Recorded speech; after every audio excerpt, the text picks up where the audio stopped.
I spent 40 years grading papers. 40 years with a red pen in my hand, marking where students went wrong, circling their mistakes, writing "see me" in the margins like I had all the answers.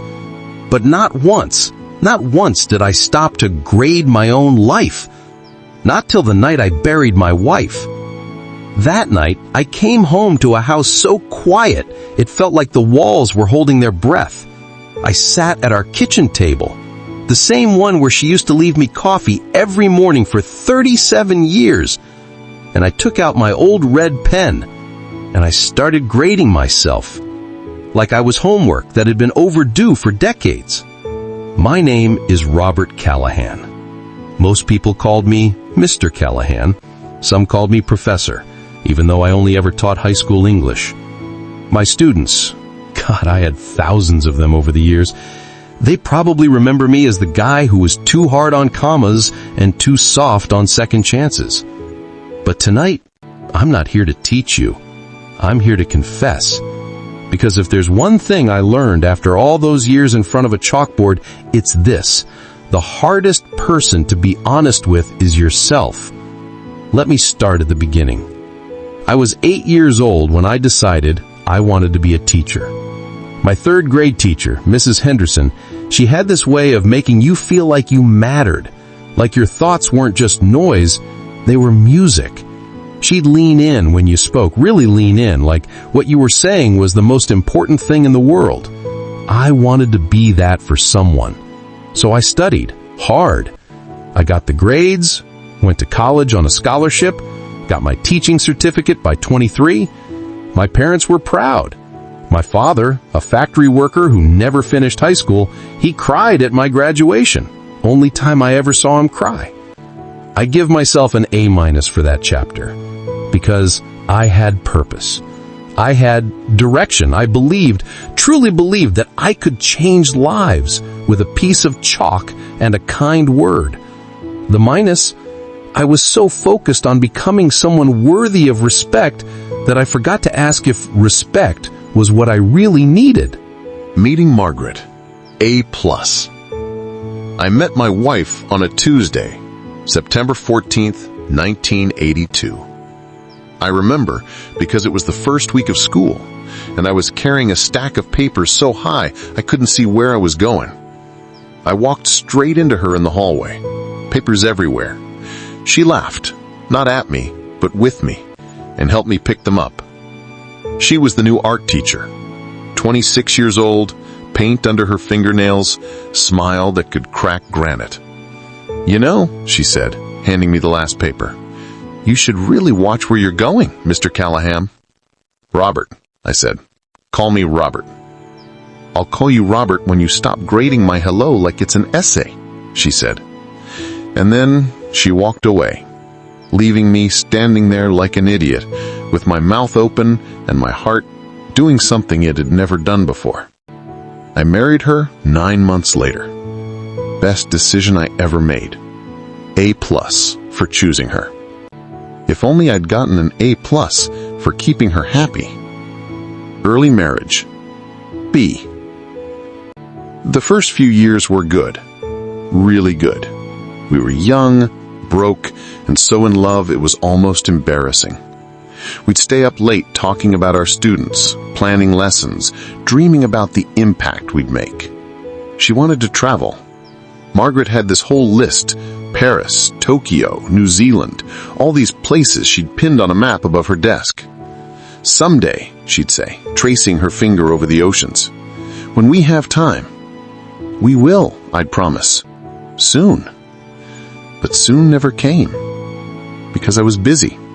Always busy. There were papers to grade, lesson plans to write, struggling students who needed extra help. I'd come home at 7, eat dinner while reading essays, fall asleep with my glasses on and red pen still in my hand. "Robert," she'd say softly, "put the work away. I'm right here." "Just one more," I'd tell her. "This kid is so close to getting it." She'd smile, nod, go to bed alone. I thought I was being dedicated, noble even. I was just being absent. B for effort. but effort without presence is just noise. The teaching years. A-. I was a good teacher. I'm not being arrogant. I was. My students improved. They won writing contests, got into good colleges, came back years later to thank me. There was this kid, Marcus. Sophomore year, he couldn't write a sentence with 5 grammatical errors. But he had something. This raw, aching honesty in his words that made you feel everything he felt. I stayed after school with him 3 times a week.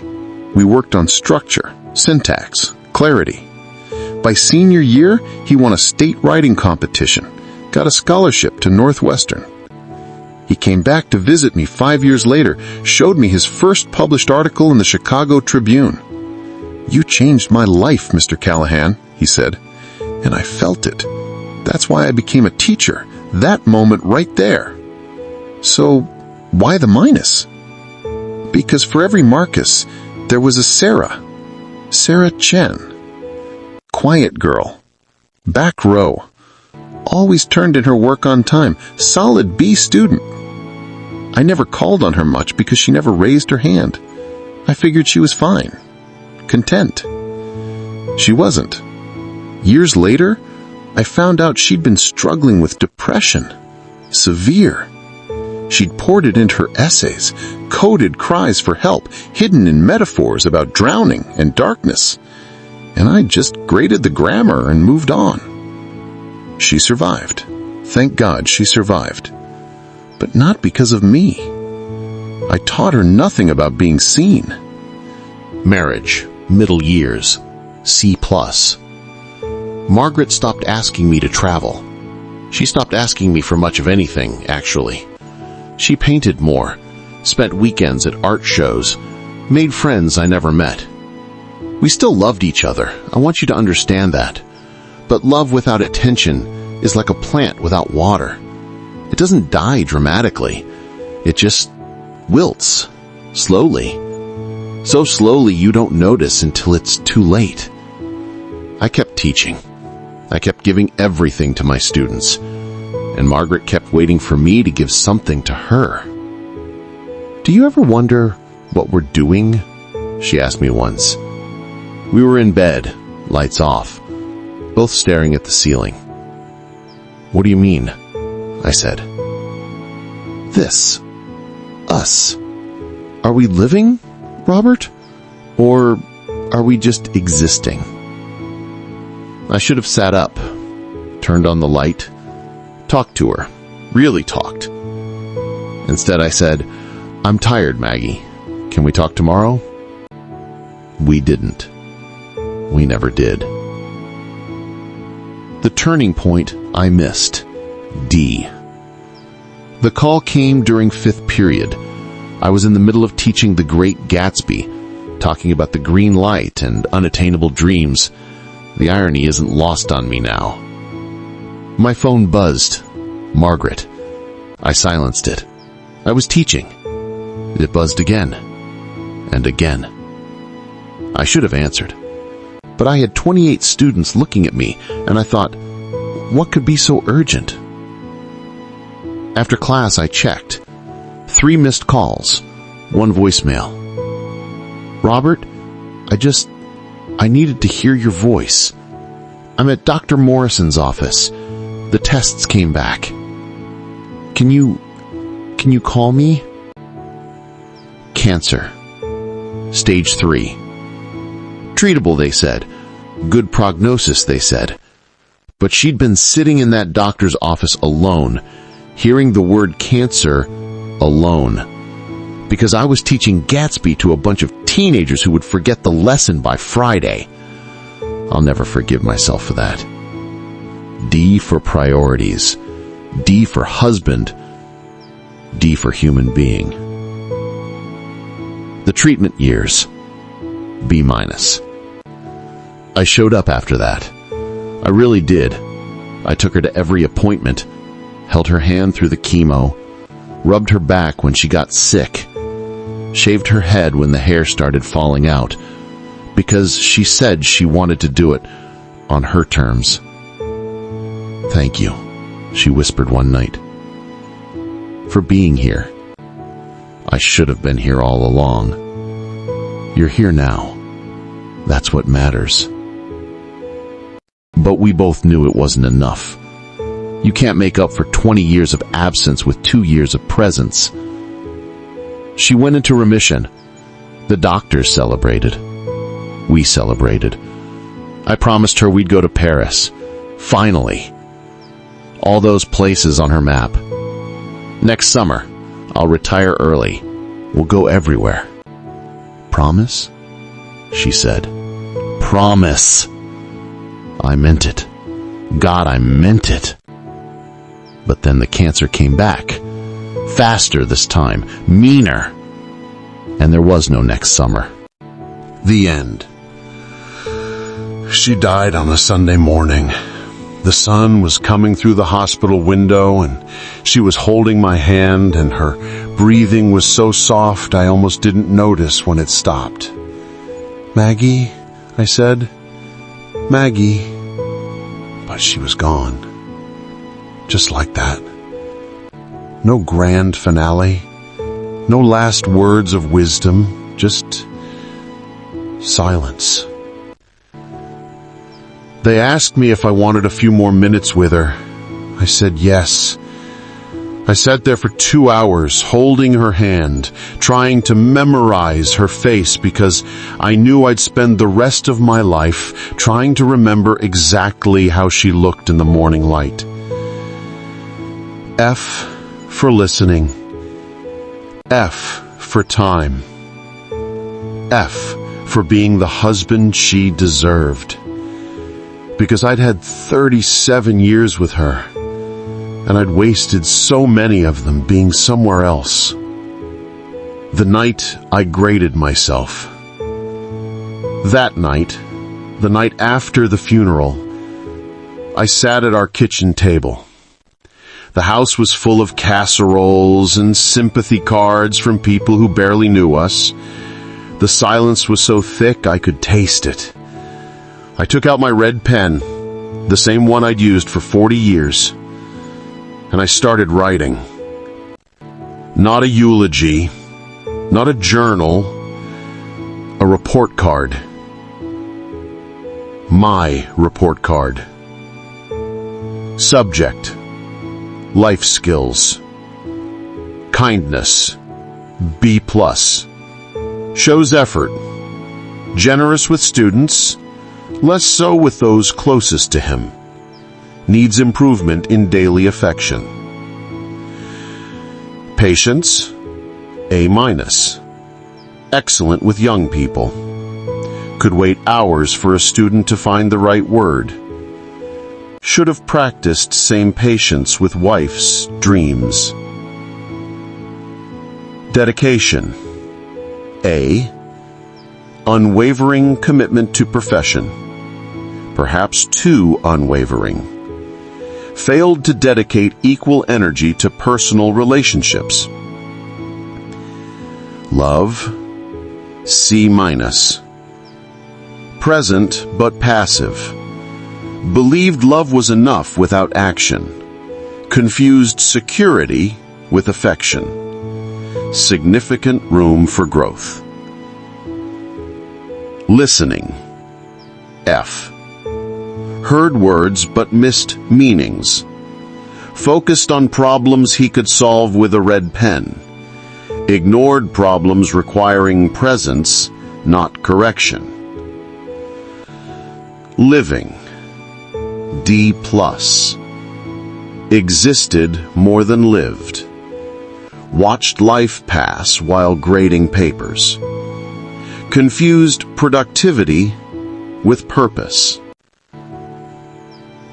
I sat there, looking at those grades, and I broke. Not a quiet cry, not a dignified mourning.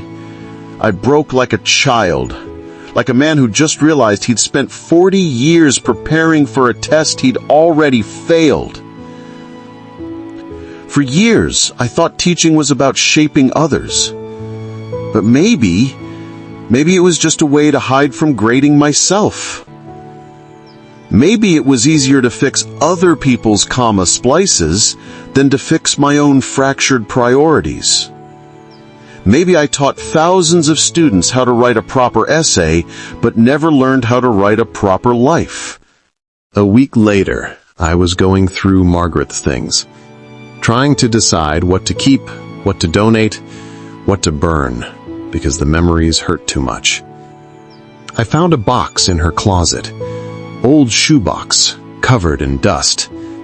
Inside were letters, dozens of them, all addressed to me, all unsent. She'd been writing to me for years, telling me things she couldn't say out loud, hoping that maybe, someday, she'd be brave enough to give them to me. Robert, I saw a beautiful sunset today and wanted to call you, but you were in a faculty meeting. I wanted to tell you that the sky looked like it was on fire, like God was showing off. But by the time you got home, the moment had passed, and it felt silly to bring up. I wish you'd been there to see it with me. Robert, I'm not angry that you work so much. I'm just lonely. There's a difference. I hope you know that. Robert, sometimes I wonder if you see me at all, or if you just see the idea of me, the wife who's supposed to be here, cooking dinner, asking about your day. I'm more than that. I used to paint every day. Now I paint once a month. I'm disappearing, Robert, and you don't even notice. Robert, I got the diagnosis today. I'm scared. I'm so scared. And all I want is for you to hold me and tell me it's going to be okay.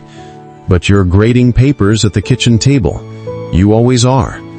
So I'll write this instead. Maybe someday I'll be brave enough to interrupt you. Every letter was a chance I missed. Every letter was her reaching out, hoping I'd reach back. I failed her. Not in big dramatic ways, in small, consistent ways. Every day I chose work over her. Every evening I said just one more paper. Every weekend I prioritized someone else's child over my own wife. Death by 1,000 paper cuts. Except I was the one holding the red pen. What I learned too late. People say you should live without regrets. That's garbage. Regrets are how you learn. They're the proof you grew enough to see your mistakes. I regret not answering that phone call. I regret every time I said tomorrow when she wanted today. I regret not taking her to Paris, to Tokyo, to any of those places on her map. I regret not putting down the red pen and picking up her hand. But here's the thing, and maybe this is the only lesson worth teaching. You can't go back. You can't rewrite your story with better grammar and clearer thesis statements. Life isn't a rough draft. It's all final copy, every moment, every choice. But you can grade yourself honestly. And in that honesty, maybe you can find something like forgiveness. My final grade. If I had to give myself an overall grade, I'd give myself a C+. Not failing, but not passing with honors either. I was a better teacher than I was a husband, a better grader than I was a man. I shaped minds, but forgot to shape moments. I taught students how to write their stories, but forgot to live my own. Would I do it differently if I could go back? Yes. 1,000 times yes. But I can't. None of us can. All we can do is grade ourselves honestly, accept the marks we've earned, and try, really try, to do better with the pages we have left. The blank page. I keep Margaret's box of letters on the kitchen table now, next to my red pen. Some days I read them. Some days I can't. Some days I take out a fresh piece of paper and I write back to her. Letters she'll never read. Apologies she'll never hear. But I write them anyway. And at the end of each letter, I leave space. Blank space. Empty lines. Because my story isn't finished yet. I'm 73 years old. I have a C+ average and a heart full of regrets. But I'm still here, still learning, still trying to understand the lessons I was too busy to notice when I was teaching them. Last week I called Marcus, the kid I helped get to Northwestern. We talked for 2 hours, not about writing, about life, about us kids, about what matters. I'm learning to listen now. Finally, 40 years too late, but I'm learning. I volunteer at the library. I read to kids on Tuesdays, not to teach them, just to be there, to see them, to make sure they know someone notices. I'm trying. It's not redemption. You don't get redemption when someone dies before you can apologize properly. But it's something. It's a start. It's an incomplete grade that maybe, someday, I can revise. Be honest. If you had to grade your own life, what mark would you give it? Drop your answer in the comments. I really want to know how you'd score yourself. And if this story hit you, don't just scroll. Hit that like button and subscribe, because every story here isn't just a story. It's a reflection of someone's truth. Maybe even yours. The hardest papers to grade are always the ones written in your own handwriting. But maybe that's the point. Maybe we're all just students, fumbling through life with messy penmanship and incomplete thoughts, hoping that someone, anyone, will see past our mistakes and recognize we were trying our best.